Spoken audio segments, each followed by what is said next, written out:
북한의 제7차 당대회가 이틀째를 맞았습니다. 어제 김정은의 개회사를 통해 핵과 미사일 개발 성과를 대대적으로 과시한 북한이 오늘은 어떤 발언을 내놓을지 관심이 쏠리고 있는데요. 네, 김열수 성신여대 교수와 함께 북한 관련 내용 짚어보겠습니다. 어서 오세요. 안녕하십니까? 네, 안녕하세요. 36년 만에 북한의 노동당 대회가 열렸습니다. 이제 녹화 방송된 내용을 보면은 김정은의 육성 연설도 포함이 되어 있는데요. 눈여겨볼 만한 대목 어떤 것들이 있을까요? 예, 어제 이제 개회사 한 20분 정도 했고요. 지금 뭐 좀 전에도 보도가 나갔습니다만은 어제 아침 북한 시간으로 뭐 9시 한 걸 밤 10시 넘어서 우리한테 보여줬는데 그 빨리 뭐 공개했다라고 그래서 참 웃음이 나오는데요. 예. 자신 있으면 왜 그걸 실시간으로 공개하지? 공개하면 왜 안 되겠어요? 자신이 없기 때문에 못 하는 거거든요. 예. 혹시 무슨 돌발 사고가 날까 봐서 겁이 나서 못 하는 거예요. 지금 이제 질문하신 것에 대해서 답을 드리면 전체적으로 한 20분 한 것 중에서 가장 이제 저는 솔깃하게 들었던 부분이 바로 이제 북한이 수소탄을 보유하게 됐다라고 하는 거고요. 그다음에 광명성 4호를 쏘아 올렸다. 그래서 북한은 핵무기 보유 국가이자 우주 강국인과 동시에 미사일 강국이다. 그래서 군사 강국으로서 완전한 위치에 올라섰고 엄혹한 현실 속에서도 이것이 조선노동당이 이것을 뚫고 이렇게 낸 사실상의 기적에 가까운 그런 일이다.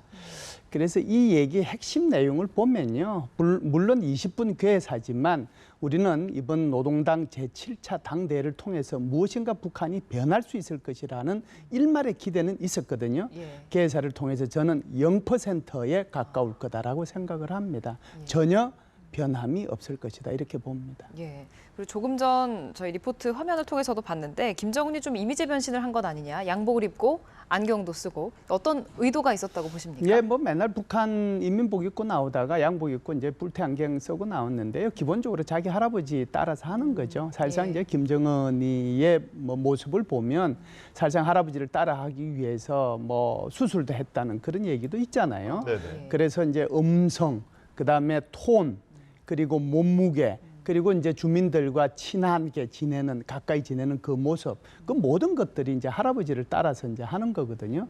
그렇기 때문에 이제 지금 그 할아버지가 즐겨 쓰셨던 그 뿔테 안경 이런 것도 이제 쓰고 나왔다라고 보는데요. 중요한 건 이런 거겠죠. 왜 할아버지를 따라하려고 할까? 아버지도 있는데 또는 왜 본인만의 특색을 보여주지 못하고 굳이 할아버지를 따라서 하려고 할까? 그게 예. 이제 핵심이지 않겠어요? 1960년대를 보면요. 1960년대 북한의 경제 성장은 거의 두 자리 숫자에 가까웠습니다. 어마어마한 경제 성장을 했죠. 한국보다 훨씬 경제 성장이 빨랐고 사실 한국보다 잘 살았습니다. 그게 이제 보는 학자에 따라서 68년을 계기로 해서 남북한이 바뀌었다라고 얘기하는 사람들도 있고 또는 72년을 기준으로 해서 남북한이 바뀌었다라고 얘기하기도 하는데요. 네. 어찌됐든 그것이 68년이든 1972년이든 그때 당시에 살았던 북한 주민들 입장, 이미 이제 그들은 할아버지 세대잖아요. 그들 입장에서 보면 김일성이라고 하는 사람이 그리운 거죠. 그때 당시에 그 부유하고 여유 있었던 그 모습이 그리운 것이죠. 예. 그렇기 때문에 김정은을, 김일성을 똑같이 닮게 이제 형상화하고 목소리도 그렇게 내고 태도도 그렇게 하고 주민들에도 다가가고 뭐 또 양복도 그렇고 있고 할아버지의 썼던 그 뿔테 안경도 비슷하게 씀으로써 예. 그 할아버지의 향수를 자극하고 그때 당시로 다시 북한을 부국강병의 나라로 만들 수 있다는 그 자신감을 사실상 아무것도 아닌 것 같지만 그 복장 하나로서 보여줬다 이렇게 볼 수 있죠. 네. 일각에서는 이번 당대회를 통해서 김정은이 새로운 감투를 쓰지 않겠느냐 이런 분석들이 나오던데요. 새로운 직책이나 직위에 오를 가능성이 있다고 보세요?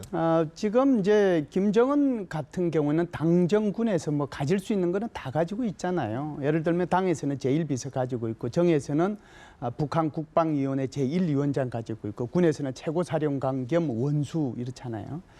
그래서 이제 예를 들어서 최고사령관이나 원수나 또는 국방위원회 제1위원장의 문제는 이 당대에서 이렇게 다루는 건 아니에요. 그러면 당대에서 직책을 다룰 수 있는 것은 당과 관련된 직책이거든요. 그러면은 당에서는 지금 제1비서잖아요. 그러면은 제1비서를 총비서로 바꿀 수는 있지 않을까 이런 생각을 아마 할 수 있을 겁니다. 그런데 지난번 제4차 당대표자회, 그러니까 2012년도 4월 11일 날 있었죠. 이때 자기 할아버지를 영원한 수령으로 자기 아버지를 영원한 총비서로 추대했기 때문에 예. 차마 그 자리를 꿰찰 수는 없어요. 이제 그렇기 때문에 다른 것 가지고 고민을 좀 하지 않겠느냐는 생각이 드는데요. 다른 것 가지고 고민을 한다라고 하면 뭐 예를 들면 지금 뭐 중국 같은 경우는 시진핑 주석을 총비서라고 얘기하잖아요. 또 옛날에 이제 러시아 같은 경우에는 서기장이라고 했거든요. 북한 입장에서 그걸 따라할 건가? 만일 따라한다면 그걸 직책을 이제 가질 수도 있는데 오히려 제1비서는 그대로 둔 상태에서 이미 50년 전에 없어졌던 직책이죠. 당 중앙위원회는 위원장이 지금 없거든요. 50년 네네. 동안 뭐 공석으로 있습니다. 예. 그래서 뭐 당중앙위원회 위원장이 있든 없든 건 김정은이 항상 해왔던 건데요. 그럼에도 불구하고 뭔가 이렇게 직책을 줘서 이게 정말 김일성의 당, 김정일의 당, 그리고 이제는 김정은의 당이 됐잖아요. 그것을 높이기 위해서는 사실상 유일영도 체계를 더 굳건히 하기 위해서는 그런 직책이 필요한데 굳이 이제 직책이 부여된다라고 하면 당 중앙위원회 위원장 뭐 이런 식으로 예. 아마 부여될 가능성도 있다. 이것도 이제 한 이틀 봐야 되겠습니다. 예. 그리고 또 이제 당의 세대 교체 부분이 주목이 되는 네. 부분인데 특히나 7, 80대 원로들, 노동당 원로들의 물갈이 폭이 어느 정도나 될 거라고 예상하십니까? 예, 지금 사실상 올해 신년사를 보면 김정은이가 얘기한 게 인민 중시, 군대 중시, 청년 중시잖아요. 예. 그래서 청년을 중시하겠다는 말이 계속 나와서 사실상 당대 이전까지도 계속 청년 중시에 대한 얘기가 나왔거든요. 이것은 이제 북한의 정말 고령들을 좀 이렇게 물갈이 하겠다라고 하는 것을 암시하는 거라고 봐야죠. 노장청의 조화를 이룰 건가? 그렇지 않으면 정말 북한이 얘기하는 그 청년들을 대폭 이제 자리에 좀 옮길 건가 이런 게 문제가 될 수 있는데요.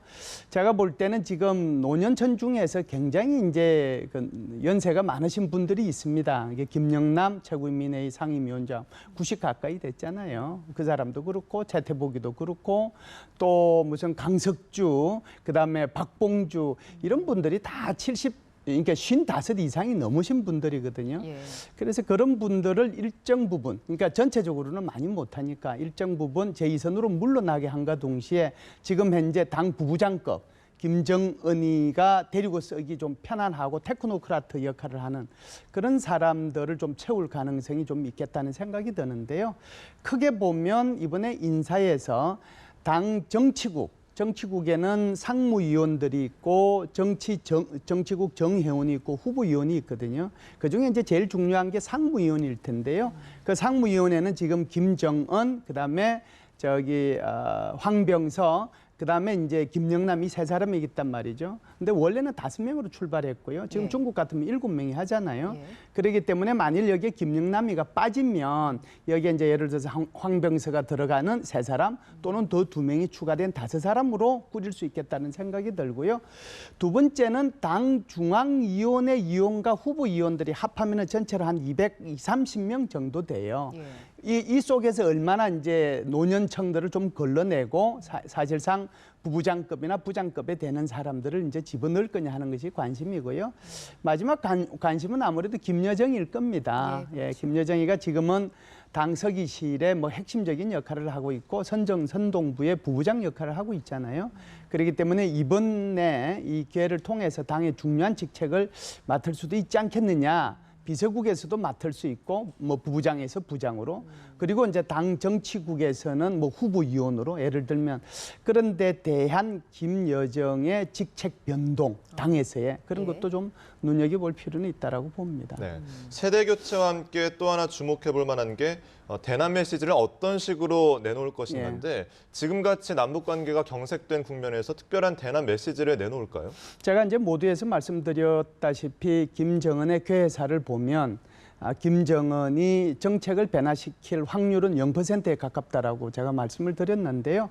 이 의미의 핵심은 결국은 북한 김정은이가 국제사회를 향한 정책, 그리고 미국을 향한 정책, 그리고 한국을 향한 정책에 변함이 없을 거라고 하는 것을 저는 이제 예단을 하고 싶은데요. 예를 들면 이제 이 핵 강국으로서 또 미사일 강국으로서 핵무기 포기는 절대로 안 하겠다라고 하는 것이 국제사회에 대한 메시지일 거고요. 미국에 대해서는 이제는 우리가 이제 핵무기 보유 국가가 됐으니까 이제는 소위 말하는 핵군축 회담을 미국하고 하자라고 한다든지 그렇지 않으면 평화협정을 체결하자라고 한다든지 이런 식으로 얘기할 거고요. 사실상 한국에 대해서는 아예 말을 안 할 수도 있습니다. 무시하는 거죠. 사실상 이제 1980년 제6차 당대회 때는 사실상 지금 북한이 얘기하고 있는 고려민주연방공화국 그런 안들도 제시를 했거든요. 이번에는 뭐 거기까지 나가지는 않을 거고 오히려 너희들이 꼭 필요하다라고 하면 우리가 정말 우리하고 잘 지내고 싶다라고 하면 우리한테 사죄하고 북한이요 이렇게 얘기할 거예요. 사죄하고 오이사 조치부터 해제해야 너희들의 진정성을 내가 믿을 수 있을 것이다.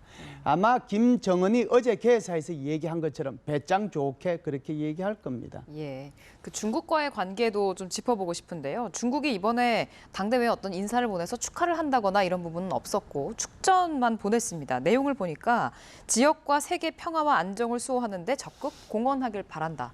도발하지 말아라라는 이야기로 들리거든요. 어떻습니까? 예, 이제 기본적으로는 이제 북한 스스로가 이제 초청도 안 했지만 이제 중국에서도 이제 안 보냈죠. 안 보내는 대신에 이제 축전을 보냈는데요. 축전 내용은 좀 길어요. 원래 이제 이 사회주의 국가들끼리 자기네들 주고받는 축전은 뭐 A4 한 장이 넘을 때도 있고 그러니까요. 그 앞부분은 이제 북한과 중국 사이의 관계는 뭐 과거의 역사가 있으니까 그 역사를 기준으로 해서 우리가 앞으로도 잘 지내자. 뭐 북한만큼 중요한 그런 국가가 중국에 있느냐 이런 식으로 이제 아주 좋은 말을 해요. 뒷부분이 이제 지금 말씀하신 그 부분이거든요. 예. 결국은 북한이 이번 일을 계기로 해서 사실상 지역 안보 그리고 국제 안보 이런 데 대해서 기여하는 그런 국가가 됐으면 좋겠다. 이 말을 이제 어디다 방점을 두느냐 하는 건데요. 예. 북한은 이제 앞부분에 방점을 두고 싶을 거고요. 중국은 뒷부분에 방점을 두고 싶을 겁니다. 그 차이가 아마 있을 거예요. 네. 역시나 중국의 기대와는 달리 어제 김정은이 개회사에서는 핵과 이 미사일을 자신의 최대 치적으로 과시하지 않았습니까? 역시나 북한 입장에서는 포기할 수 없는 카드로 봐야 되겠죠. 네, 지금 북한 입장에서 보면 핵 같은 경우에는 90% 정도 구분능선을 넘었거든요. 쉽게 얘기하면 핵물질에 대한 시험은 끝났잖아요. 1차, 2차, 3차, 4차. 심지어 뭐 수소폭탄 시험까지도 했다라고 하는데 이제 북한은 그렇게 얘기하지만 오히려 3차 핵시험 때보다 폭발력 규모가 낮아서 그걸 누가 수소탄이라고 얘기하느냐 이게 국제사회의 이제 기본적인 생각이긴 한데 필요한 건 이런 거란 말이에요. 그러면은 핵물질에 대한 시험을 이제는 미사일 탄두에 넣어서 기폭 장치를 통해서 그 넣은 미사일이 제대로 작동해서 터지는가를 봐야 되는 거잖아요. 그렇기 때문에 핵 기폭 장치에 대한 시험이 반드시 있어야 되는 거고요. 그리고 기폭 장치를 넣은 미사일이 원하는 목표 지점까지 안정된 비행을 하면서 목표물에 유도되는 그 과정이 지금 남아 있거든요. 그래서 그 부분은 아마 어제 개사한 내용을 볼 때 북한이 국제사회가 무슨 소리를 하더라도 아마 앞으로도 해 나갈 것으로 봅니다. 예. 그 러시아는 이 와중에 이제 안보리 대북 제재 결의를 이행하기 위해서 금융거래 중단하고 광물 수입도 중단하겠다. 이게 아직 초안 수준이라 100% 이행될지는 미지수라고 하는데 어떻게 보십니까? 대통령 행정명령인데요. 그러니까 이제 이게 조금 이제 동작이 느리죠.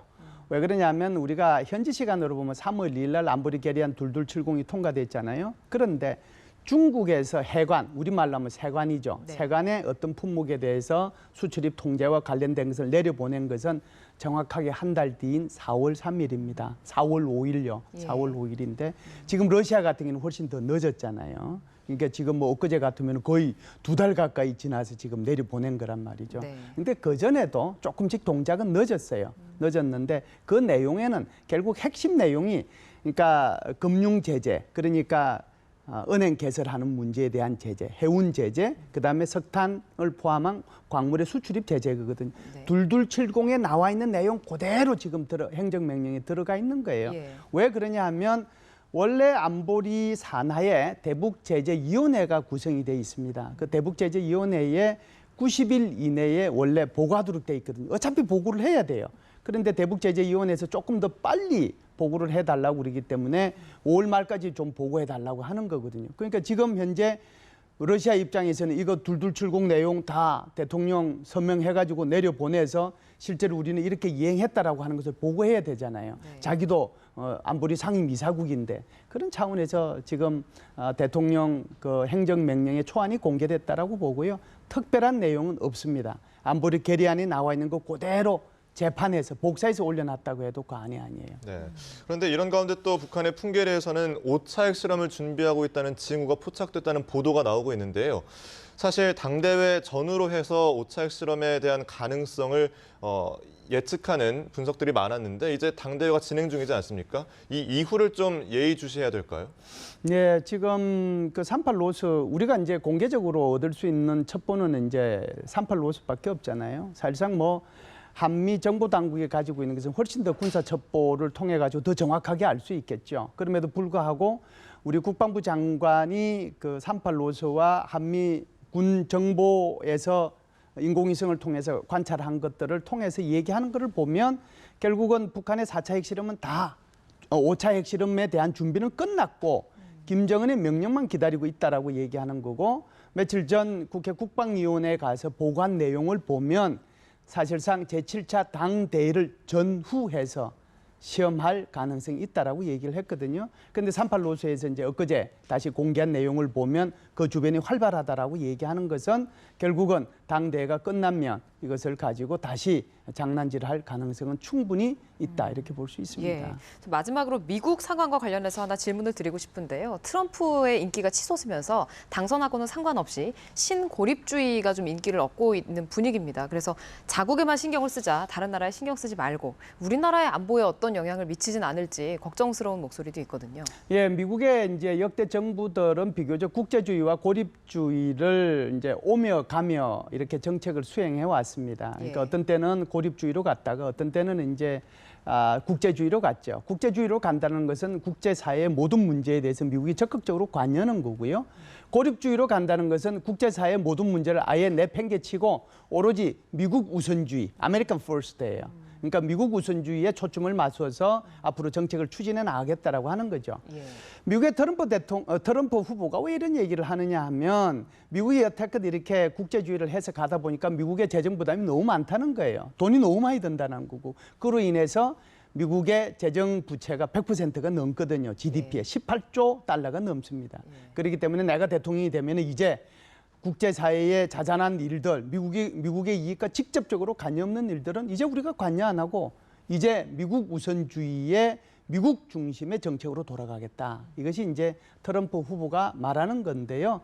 앞으로 이제 트럼프 후보가 미국 국내의 중심 이슈로 떠오를 뿐만 아니라 전 세계의 아마 중심 이슈로 그가 내뱉는 말 한마디 한마디가 이슈가 될 가능성이 높다고 봅니다. 따라서 이 트럼프가 던지는 말 한마디 한마디에 대해서 우리가 이리이비 할 것은 아니지만 그래도 지금 트럼프 후보가 말한 것을 이렇게 쭉 종합해 보면 하나의 일관된 흐름이 있거든요. 네네. 그 흐름이 나중에 어떻게 정책으로 표현될지 거기에 대해서 우리 외교부 당국자, 국방부 당국자는 신경을 써야 될 것으로 봅니다. 네, 알겠습니다. 지금까지 김열수 성신여대 교수와 얘기 나눠봤습니다. 고맙습니다. 감사합니다.